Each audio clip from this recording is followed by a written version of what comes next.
Hello, I am the Mastermind.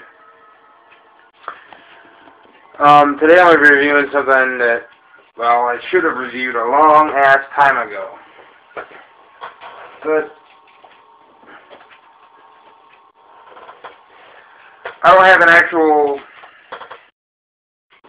single case of this. I just have the box set.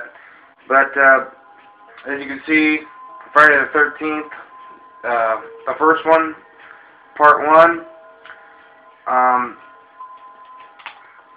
everybody knows the plot, you know. Well, basically, if I give the plot away, I'll spoil it. But everybody on the fucking face of the earth has seen this movie and knows it. You know, Jason Voorhees was a boy and he drowned, you know, and during basically like all the lifeguards and counselors and shit were busy fucking.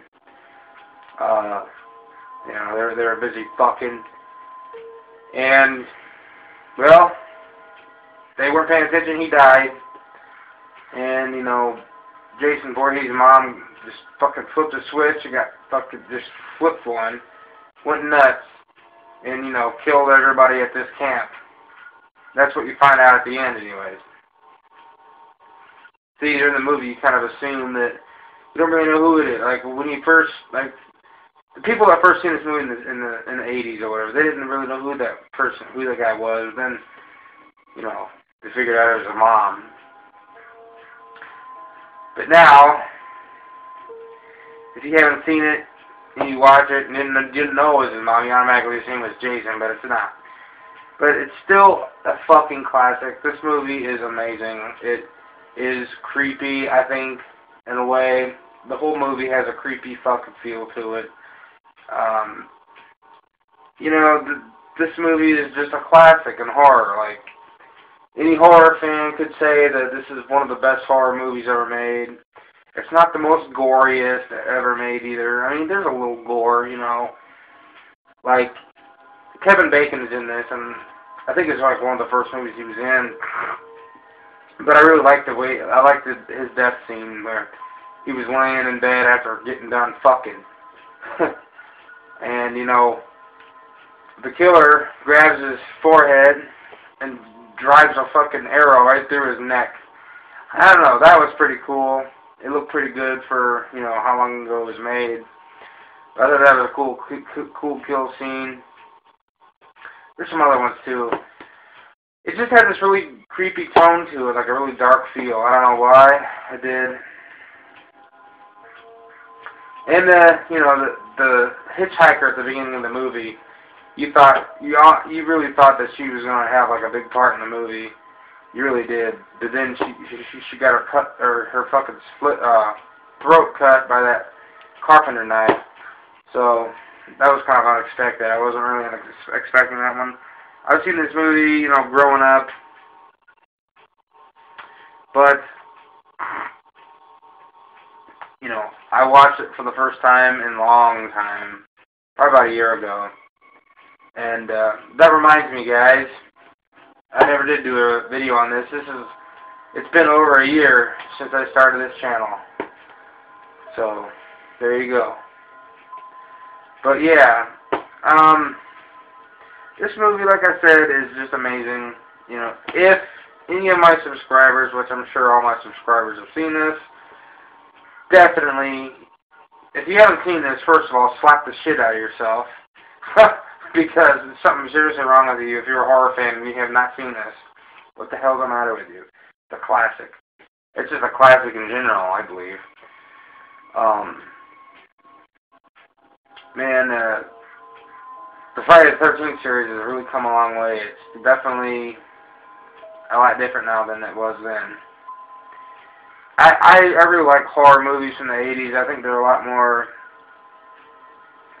in your face, more creepy. They got more of a creepy tone. I just like them a lot better. I think older horror films they really knew how to make horror movies back then. But the main character of this movie, oh fuck, I forget her name. She is fucking hot for being in the 80s. Holy shit. She is sexy. I believe she was at the beginning of part 2 also.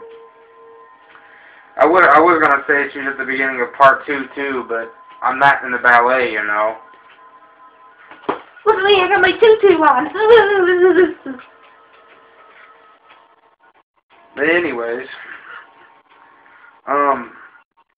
yes, definitely a good movie. And I wish I had the single version of this, but I got the box set. It came with a really crappy mask, and, well, you've seen my friend Lynn.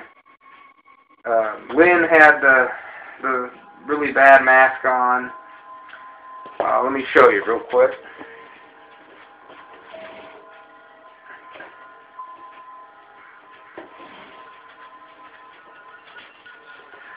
Yeah, this is just a really bad piece of trash. It really is.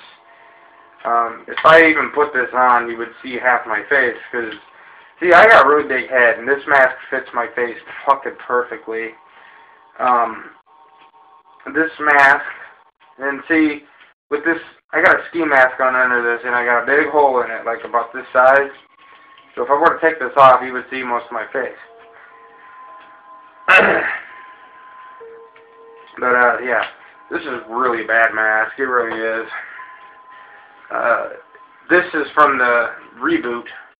Well, they call it the remake. It's the reboot. This particular style is from the reboot. But anyways, guys, like I said, in this movie, the body count is 10. He killed 10 people, or his mother, there was 10 kills in this movie. His mother killed 10. And I like how this booklet here tells you how many, I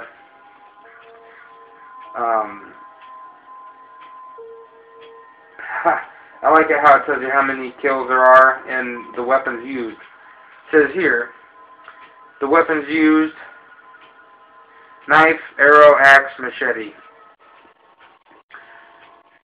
Theatrical release date was originally Friday, May 9th, 1980. Ranked #1 at the box office on opening weekend. Budget $550,000, which is a real low budget film for what this is. I mean, this is a really good film for that very, very, very low amount of money.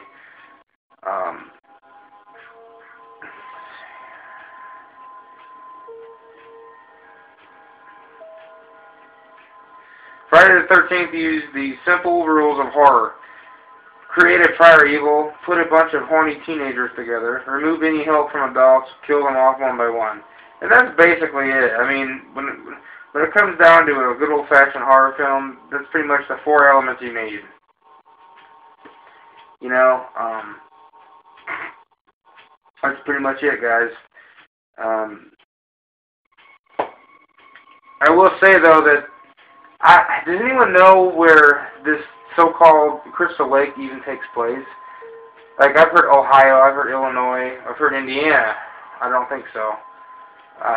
Michigan, maybe? I don't know. I've heard different I've heard different states where this supposedly took place in the movie.